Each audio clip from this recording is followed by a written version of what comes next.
Visayas, Mindanao at buong mundo. Ngayon ay Lunes, December 18, 2023. Ako si Barbie Mulak at ito ang Balitang A to Z. Baka kulang pa yun, sir, pero tipirin ko talaga, sir. Tingi-tingi lang muna ako. Saan nga ba aabot ang 1,000 piso? Budget na pinagkakasya ng mga Pinoy para ipanghanda ngayong Pasko. Sakto sa nalalapit na Kapaskuhan, OFW na binihag ng Hamas, nakauwi na ng Pilipinas. Pero Jimmy Pacheco, bakit nga ba balak pa ring bumalik sa Israel? 2 linggong tigil pasada ng Manibela, nagsimula na. Wala naman po siyang pinagkaiba, ganun pa rin po. Traditional jeepney pa rin po siya. Mas mura at sariling modified jeepney ibinida sa gobyerno. At 14 na bilyong pisong halaga ng investment pledges mula Japan na iuwi ng Pangulong Marcos.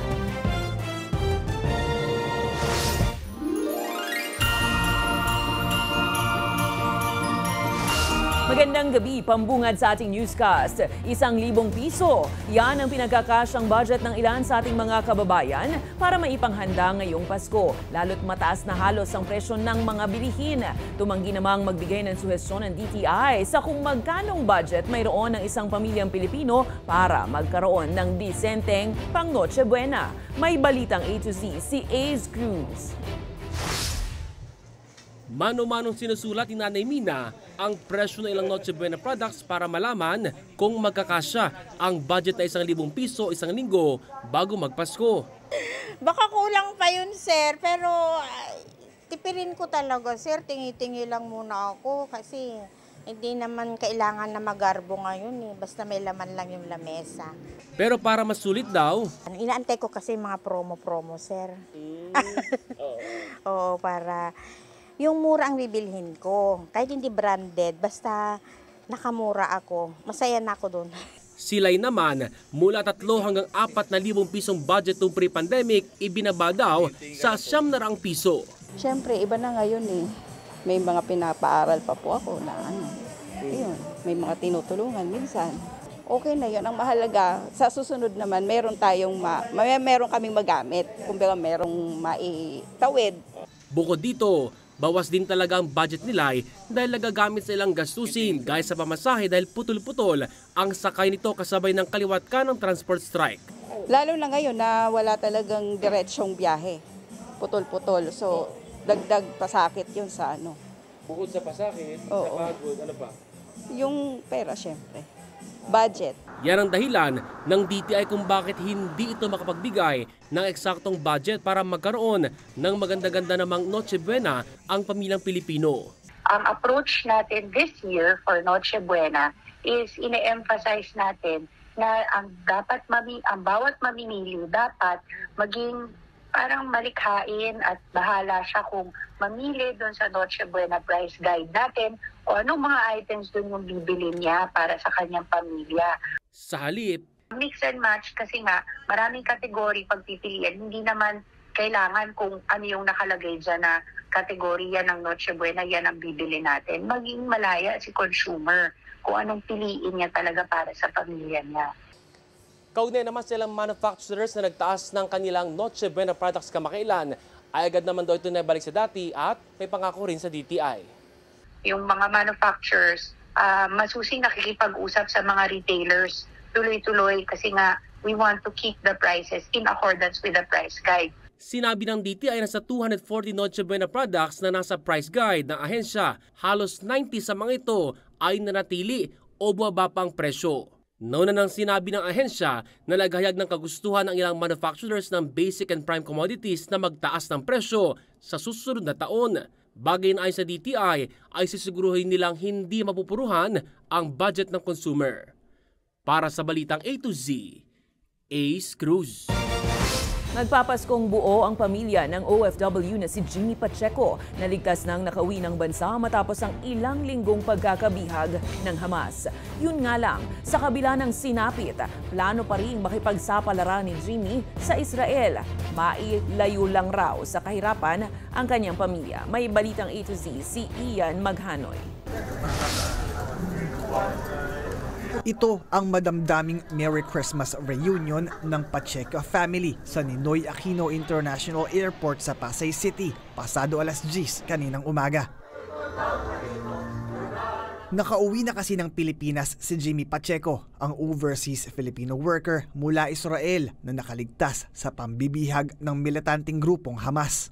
Sinalubong si Jimmy ng kanyang sariling pamilya na naghihintay sa NAIA Gate 16. Kasama ring sumalubong ang Department of Migrant Workers, Philippine Overseas Employment Administration, Overseas Workers Welfare Administration, Department of Foreign Affairs at ang kinatawan ng Embahada ng Israel sa Pilipinas. Masaya po ako na nandito na ako sa Pilipinas. Nakita ko na yung mga anak ko, pamilya ko, asawa ko. Saka parang panaginip lang to. Mamasyal po siguro. Susulitin po namin yung bawat araw na nandito siya. Si Jimmy ang isa sa 24 na mga individual o yung unang batch na mga pinalayang bihag ng Hamas noong November 24. Kwento niya, caregiver siya sa Israel. Pinasok ng mga armadong grupo ang kanilang tinutuluyan at pinaslang ang inaalaga ang amo noong October 7 sa Southern Israel sa Nir Oz. Pinatay siya sa shelter na natutulog. Bandang alas 8, 8:30 na yun eh. Pinaputosyan siya ng 3 beses. Then, yung dalawa, tumama sa hita ko tsaka dito ko sa ano ko. Pero please lang, awa ng Diyos. Labis naman ang pag-aalala ng Pacheco family na nasa Cagayan Valley sa 1.5 buwang hawak si Jimmy ng Hamas. Dumating din yung panahon na nawalan ako ng pag-asa kasi akala ko wala na. Kasi for 49 days, hindi ko po talaga nakausap or wala po kaming balita. So napakalungkot po nun. Kaya mabuti na lang po. That is good po. Kaya salamat po kasi nakabalik pa din siya. Ay noon po, hindi ako makatulog noon. Saka makakain. Kahit may birthday sa amin, hindi na ako pupunta. Kasi sabi nilang mga tao, patay na siya. Pero hindi ako naniniwala. Sa Diyos na lang akong kay Lord. Pero sa kabila ng sinapit at sa harap pa rin ng panganib na dulot ng sigalot, buo na raw ang desisyon ni Jimmy na muling makipagsapalaran pabalik ng Israel sa Pebrero. Ayaw ko pong maranasan nila yung paghihirap ko simula bata hanggang ngayon na naghihirap pa rin. Ayaw kong paranas po sa kanila kaya babalik po. Sabi ko nung past na amo niya, ma'am, may mga 3 nag-aantay po sa kanya. Pinag-aagawan po siya kasi okay naman po yung record niya. Gayunpaman, tiniyak ng parehong gobyerno ng Pilipinas at ng Israel na makakatanggap pa rin ng ayuda ang Pacheco family. Tutulong tayo sa kanyang sapat na documentation kung ang ganap na kapasyahan ay manumbalik siya sa Israel. And for that matter, kung anumang empleyo na kinakailangan, whether it's local or overseas, nandyan ang DOLE, nakatuwang natin sa documentation at mga referrals sa empleyo ni Jimmy. As he mentioned, he's going back to Israel dahil very, very secured naman ang kanyang posisyon sa pagtatrabaho. And what OWA can promise, ang tulong sa pamilya, sinimulan na natin na iproseso ang scholarships ng mga bata. Him, Clarice and the children are joining this big Israeli family of victims of terror, and as such, they are entitled of getting assistance, or I would say support, of the Israeli government. Para sa Balitang A to Z, Ian Maghanoy. Nasa 50 mga distressed OFWs mula Saudi Arabia ang nirepatriate at sinalubong din ng pamahalaan sa NAIA Terminal 1. Ayon kay OWA Administrator Arnel Ignacio, 30 sa kanila ay mga OFWs habang 17 naman ay pawang mga menor de edad. Dulan sila ng Saudi Arabia Philippine Airlines Flight Pro 6 Suot nila ang blue ribbon sa kanilang mga braso bilang palatandaang kahanay sila sa mga na-repatriate na distressed OFW na sasalubungin ng DMW OWA TFA para sa taunang pamaskong salubong 2023. Nagkakaisang pamilyang OFW patungo sa bagong Pilipinas. 50,000 pesos ang matatanggap ng bawat OFW na balikbayan mula sa OWA, habang tigli 50,000 piso naman ang para sa mga bata. Bibigyan din sila ng libreng hotel accommodation bago tuluyang makauwi sa kanilang mga probinsya. Kaya ito simpulo na kaligayahan natin dito ngayon. May libreng ice cream, may libreng pagkain, at puno-puno na pagmamahal sa pag-welcome sa inyong lahat. Welcome back to the Philippines. Merry Christmas sa inyong lahat.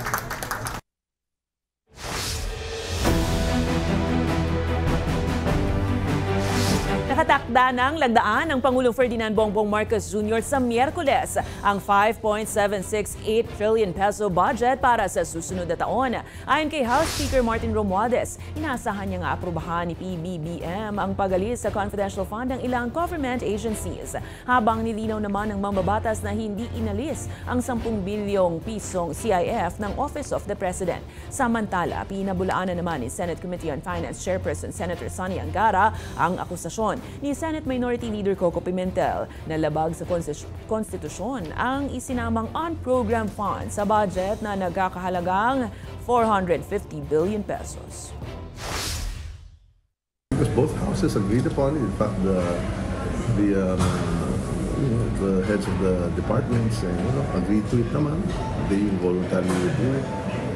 And the President is of that mind that as much as possible to minimize CIFs in the civilian departments or agencies and other focus where it's best suited to some of the security issues, defense, and the Coast Guard. The unprogrammed funds is like a standby. It's what they call a standby appropriation, Karen, because you project that you may not have the revenue or the taxes to fund those projects listed in the unprogrammed appropriations, but nonetheless you have placed it there as a sort of standby menu in case your revenues exceed targets or expectations.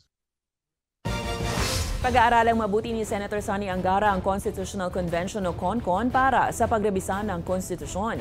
Ayon kay Angara, bubusisiin niya ang economic at political provision ng saligang batas. Samantala, aminado naman ang mambabatas na malaking dagok para sa kanila na magbago ng ilang probisyon sa konstitusyon. Matatanda ang inanunsyo kamakailan ni House Speaker Martin Romualdez na target ng Kamara na muling buksan ang debate ukol sa pag-amyenda nito. The world has changed a lot from 1986 or 87. I think economic boundaries have come down. So the speaker, I think, mentioned the economic provisions being reviewed. So I think that's something worth reviewing because we need some flexibility in that area also. No?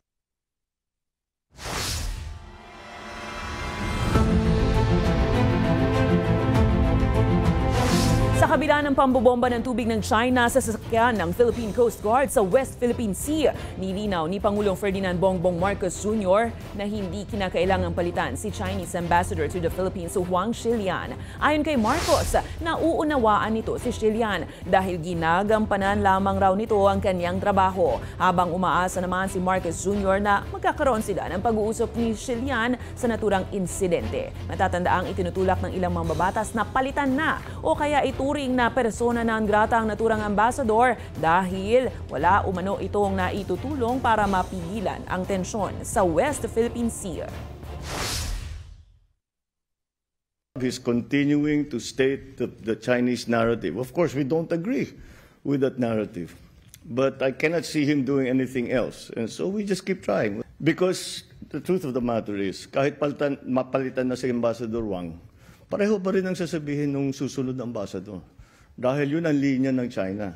So hindi nila titigil yan. So that's why we have to work around it. Pinabulaanan ng National Security Council ang alegasyong naka-invasion mode ang mga barko ng China sa Ayungin Shoal. Ayon kay NSC Assistant Director General Jonathan Malaya, ang mga namataang 9 na barko sa loob at labas ng Ayungin Shoal ay pangkaraniwang swarming ng China at wala na raw ito sa nasabing lugar. Dagdag pa ni Malaya, batay sa huling ulat ng ahensya, isang militia vessel na lang ang namataan sa paligid ng Ayungin. Sinabi rin nito na isang eksaherado lamang umano ang pagsasalarawan ni Sea Light Director at the Gordian Knot Center for National Security Innovation Ray Powell na naka-invasion mode umano ang Chinese vessels. Sa ating mga kababayan na nababahala, no? Kasi nga lumabas ito sa mga pahayagan, meron din sa mga balita na naka-invasion na pala, no? At baka lusubin na yung ating BRP Sierra Madre. We would like to this ang tawag niyan to this report, no, dispel, no, itong report na ito. And siguro ang masasabi natin yung sinabi ni Ray Powell is more of a hyperbole, no? Or as an exaggeration of what is happening there. Punta naman tayo sa Bulacan. Ngayong gabi nga ay binuksan ng Cultural Center of the Philippines. Katuwang ang tanggapan ni Senate Majority Leader Joel Villanueva ang Gabi ng Musika sa Baraswain. Sa lungsod po yan ng Malolos sa Bulacan. Ito ay bahagi ng pagdiriwang ng ika-24 na taon ng pagiging lungsod ng Malolos. Libreng nasaksihan ang pagtatanghal ng Philippine Philharmonic Orchestra sa pangunguna ni Maestro Herminilido Ranera kasama sina Lara Maige at Gian Magdangal. Susunod sa ibayong balita, biyahe sa Japan ng Pangulong Marcos. Magkano kaya ang naiuwing mga puhunan para sa bansa? At 2 linggong kilos protesta tigil pasada ng Manibela nagsimula na. Abangan ang kumpletong ulat sa pagbabalik ng Balitang A to Z.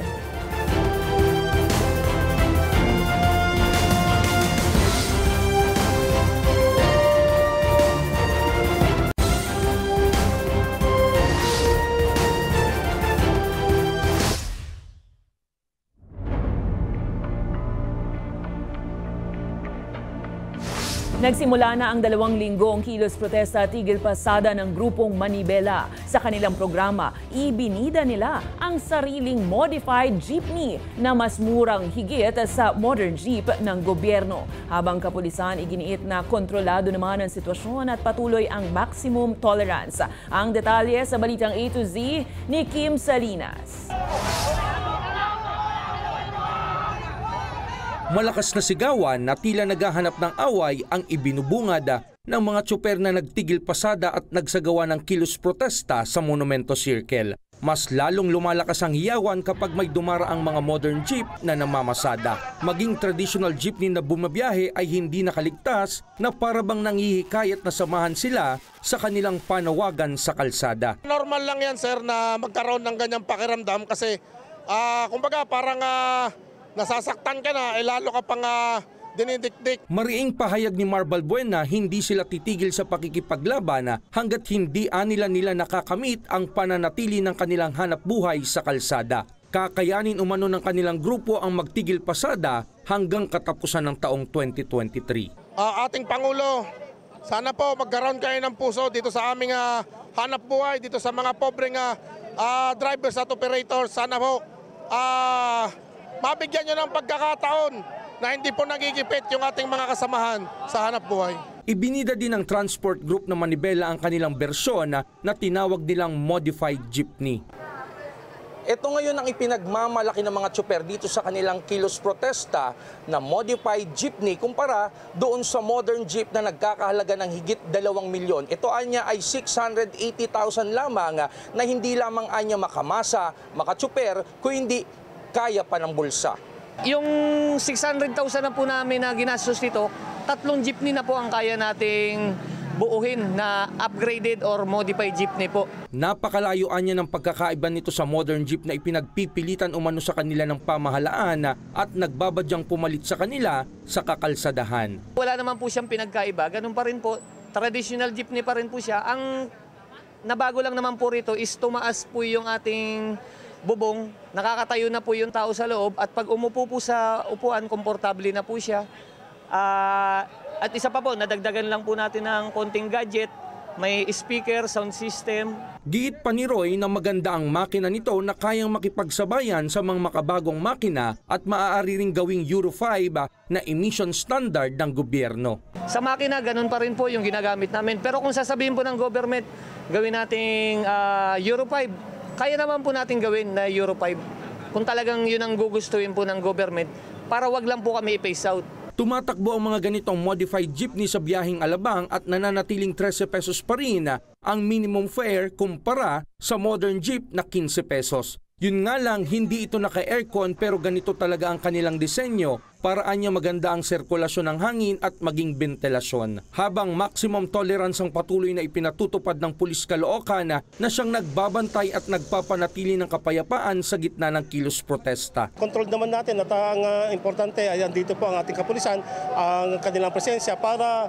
una sa lahat para masigurado natin na papayapa at orderly po ang ating mga lalo na po sa daloy ng trapiko po dito sa Caloocan. Sa pagtataya ni Police Colonel Ruben Lacuesta na wala namang nagagawang paglabag sa batas ang naturang grupo sa kabila ng malalakas na sigawan at pagpapahayaga ng kanilang mga saloobin. Para sa Balitang Ito Z, Kim Salinas. Sa kaugnay na balita na natiling mapayapa sa pangkalahatan ang sitwasyon sa iba't ibang lugar sa bansa, sa kabila nga yan na nagpapatuloy na transport strike ng ilang grupo. Ito ay ayon sa PNP matapos na wala silang na-monitor na insidente na may kinalaman sa tigil pasada. Sa kabila nito, nananatili ring nakatutok ang PNP sa iba't ibang key areas hanggang matapos ang transport strike sa December 31. Yan ay para umalalay sa mga apektadong commuter. Gaya naman ng issue ng transport strike, naging maayos din raw ang pagsisimula ng simbang gabi sa buong bansa. Ang lagi pong ini-stress po ng ating PNP ay hindi po tayo mag-lower ng ating mga vigilance at i-maintain po yung proactive stance natin, yung ating enhanced managing police operations, particularly doon sa mga areas na ine-expect po natin na dadagsain po ng ating mga kababayan, particularly yung mga malalaking palengke, yung mga malalaking mall, yung ating mga terminal, yung ating mga pier at even yung ating mga airports ay sinisiguro po natin may enough po tayo na PNP personnel na nakadeploy po dyan. Para po sa ating mga motorista, magkakaroon ng dagdag bawas sa presyo ng produktong petrolyo ngayong linggo. Batay sa abiso ng mga kumpanya ng langis, 85 centavos ang tapya sa kada litro ng kerosene, habang tataas naman ng 10 sentimos sa kada litro ng diesel. Wala namang paggalaw sa presyo ng gasolina. Paliwanag ng Department of Energy, ang dahilan ng dagdag presyo sa diesel ay ang posibleng pagbabawas ng produksyon ng mga major oil exporter. Sa iba pang balita, nasa 5,400 na mga pasahero sa Manila North Harbor Port ang naantala ang pagbibiyahe dahil sa pananalasa ng bagyong Kabayan.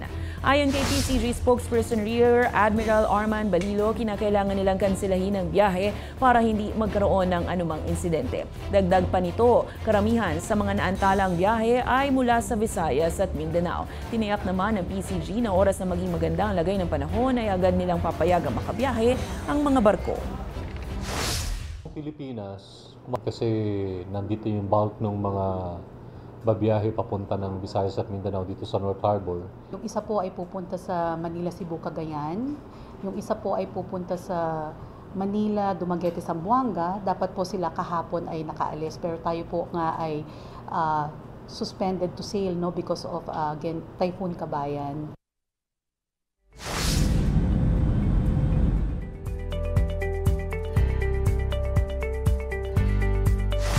Nakalikom si Pangulong Ferdinand Bongbong Marcos Jr. ng nasa 14 na bilyong pisong halaga ng investment pledges mula yan sa kanyang biyahe sa Japan. May balitang A to Z si Billy Torres.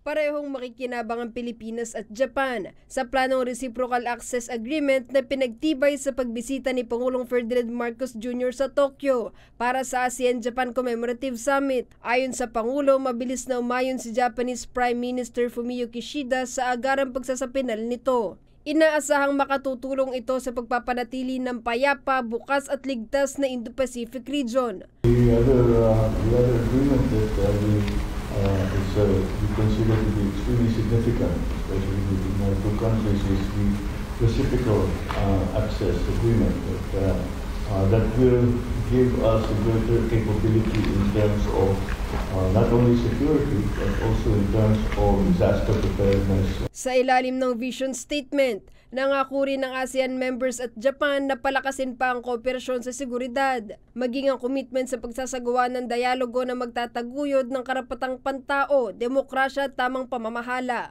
Pagdating naman sa usaping ekonomiya, kabuuang 14.5 billion investment commitment ang natiyak ni PBBM. Delighted to know that the agreement signed last February and today have brought substantial amounts of pledges, over 771.6 billion pesos, or about $14 billion US, and are expected to offer approximately 40,200 jobs.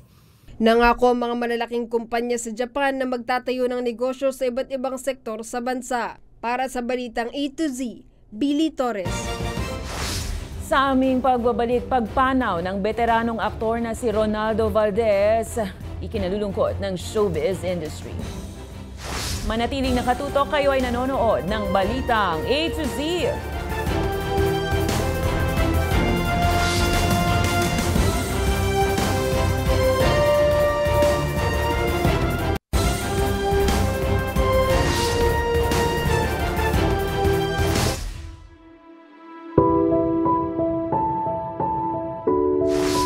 Nagluluksa ngayon ang showbiz industry sa pagpanaw ng veteranong aktor na si Ronaldo Valdez o James Ronald Dulaca Gibbs sa totoong buhay sa edad na 77. Nakilala si Valdez sa kontrabida at tatay roles nito sa maraming pelikula at TV series.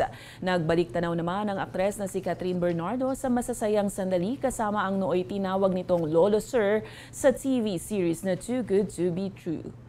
Tanda rin ng aktres na si Catherine ang pagdalo ni Lolo Sir sa premiere night ito ng A Very Good Girl upang suportahan ang kanyang pelikula. Bago pumanaw, nakagawa pa ng pelikula si Valdez na may titulong Itutumba Ka ng Tatay Ko kasama ang anak nitong si Jano Gibbs na buong pagmamalaking ibinahagi na isang karangalan ang hindi lamang makasama ang ama. Dagdag nito ang saya na idirehe ito sa isang pelikula.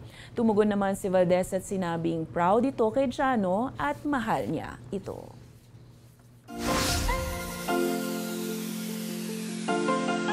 Ating pabaong good vibes, mga magulang, gabayan po ninyo ang inyong mga anak. Ang susunod po kasi na eksena ay kinakailangan ng patnubay. Pero si Mingming tila hindi takot sa panganib. Narito at panoorin.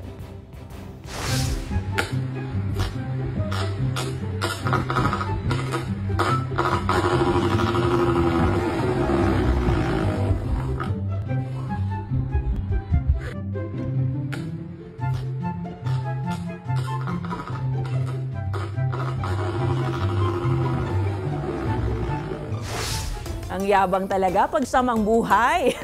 Nagahasa pala ng kuko. Kung kayo ay may kwentong kakaiba, mga kwento ng pag-ibig o storya ng inspirasyon at pag-asa, maaari nyo itong ibahagi. Sumali sa ating Facebook group na Balitang A to Z, panoorin ang replay ng ating programa at sundan ang ating social media pages, hanapin ang Balitang A to Z.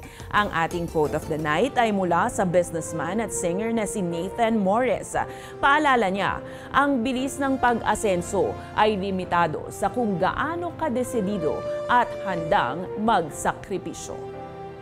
At yan ang mga balita at impormasyon, mga kwentong may dalang inspirasyon na tinutukan ng Balitang A to Z. Naibili na ba ng regalo ang mga inaanak at mahal sa buhay? Magmadali na dahil isang linggo na lang o 7 days, Pasko na. Ako si Barbie Mulak, maging maalam, makialam. Magandang gabi sa iyo, Pilipinas!